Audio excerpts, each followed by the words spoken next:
And the best way to make that happen is for all of us to be informed, for all of us to become vigilant, for all of us to be our neighbor's keeper, to make sure we don't get to levels where it is everywhere. Currently, we're seeing a situation where its spread has become rampant. If the number 13 new cases doesn't send shivers down your spine, I don't know what will. What that number means is it is in your community. So just because it has not been reported does not mean it's not there. And that's where we need to jump in. That's where we need to start this fight and become more aggressive about it. Because if we can shut it down from our direct immediate space and everybody does the same, we can effectively push this virus into a containable situation. Once it is containable, we can beat it and eliminate it. That's when we can tell happy stories like, oh yeah, COVID was a disease that killed many thousands out there, but here we managed it well. That's the difference between success stories and failure stories. It's our response to the virus currently, and we need to get into the zone where we take the responsibility.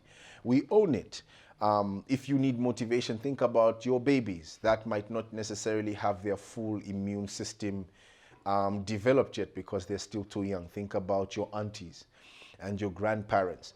If you take action to be safe, if you refuse to forget your safety and always ensure you are sanitizing, always ensure you wear your mask, refusing to go to gatherings, even though it is very boring to be at home.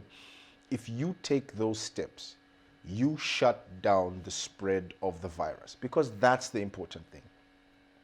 The second problem that we need to talk about with the coronavirus, and it's also something that we can do ourselves to stop, is its economic effect. I'm sure a lot of us entrepreneurs and even a lot of employees have already begun to feel the effects. We had jet stores close because the cost of things went up. One of the reasons why the economy has taken such a big hit is in crisis. The world's elite save their money in United States assets. The US dollar is considered a safe haven currency. So when the crisis or the coronavirus was declared as a pandemic, what happened in the financial world is people with enough assets sold their localized assets and invested in American assets or the US dollar. This caused the dollar to rise against every currency. I know everybody's thinking about their own country being very poor and their currency and their economy being in bad shape. But the truth is this was exacerbated by the fact that the dollar became astronomically strong for so long. And the UK pound followed because they are the biggest investor in US-based assets. Now, what this does is it complicates trade because it means all countries globally, not just Zambia, are earning less and less and less because they are importing more. We're in a consumerist society and our imports just tripled in their costs. And our export price just plummeted because people are not doing natural, normal business. Industries are shut down. So if they're ordering less of your goods, which limits how much foreign currency you can earn, but because of the crisis, you need more and more materials to be imported, you realize you have a cash crisis. And not just that, because of the inflation of the cost of the dollar, things like rentals for international buildings that are in foreign currencies shoot through the roof, making it unviable for companies to keep functioning their businesses. The lockdown prevents clients from going to buy from shops and businesses, which means their revenue goes down and they can't afford to pay employees. If they can't afford to pay employees, they are forced to lay off employees. This is the real crisis that we need to start to think about as people, as concerned citizens, as family and friends. We need to start to think about how can we insulate ourselves, and not just ourselves in as smaller context, but in the larger context of the community, in the larger context of the country. How do we protect ourselves from the coming economic backlash that I know will definitely send shockwaves throughout every country? I don't think there's a country in the world right now that's going to be exempt from this. We need to start thinking about that now. We need to start thinking about what are we going to do to cushion ourselves, because it trickles down to you. If you don't have a job, if your business and your side hustle is stuck because you don't have as many customers as you used to have, how will you pay your rent? Because in our country, rent is a business for someone else. That's all they depend on. And I don't see the likelihood of rent being suspended, because then they won't be able to eat. And so if you can pay your rent, there's a risk of you being homeless. And that's for thousands of Zambians right now. I was talking to some taxi drivers the other day, and they were complaining how they went from having 1 to 2 people at least in a minimum a day to 1 to 2 people in 3 to 4 days. Imagine that. You have to pay a boss that basically owns the car and make some extra to buy food at home, and you can't anymore because no one is moving. We need to think about that crisis. And that's a crisis that we need to be sober about.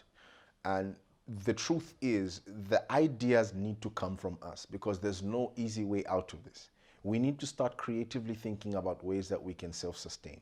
Ways that, for example, empower us without necessarily taking resource out of us. We also have to start to think about, what can I produce that is almost zero capital, that is of value? We also need to change how we think about money and think about the value of things, because what money does for us is it provides us with a base to trade value for value. So while that's all good said and done, but when this economic impact hits and money may not be as available as that, we need to think about, how can I get the things that money buys me? How do I get food for my home? How can I pay my rent? I'm actually imagining a situation where, if you have bags of Millie Meal and your landlord is someone who's interested, it's possible you could pay your rent with bags of maize. Our government is trying their best, at least based on official results. We have about 10 billion kwacha that has been released as a relief fund. That was announced the other day by the Minister of Finance and reiterated by the President in his last address. So we currently have seen efforts being made, but I can assure you now, it's not enough. I was reading an article about South Africa, how they needed close to $1 billion, and the government only could manage to raise about a third of that. We need to start thinking about that seriously. We need to start thinking about, what other skills do we have that we can use to produce value, that we can trade for value, so that we can sustain ourselves, so that we can buy food and put food on the table, so we can pay our rent. And also so that we can help those that are not in a position or don't have the same skill sets we have. One of the beauties about Africa is we have all the resources. We have all the raw materials. And I'm not talking about copper. I'm talking about creative human beings who have skills and talents and abilities. There is a global phenomenon that has happened or been happening over the past few years.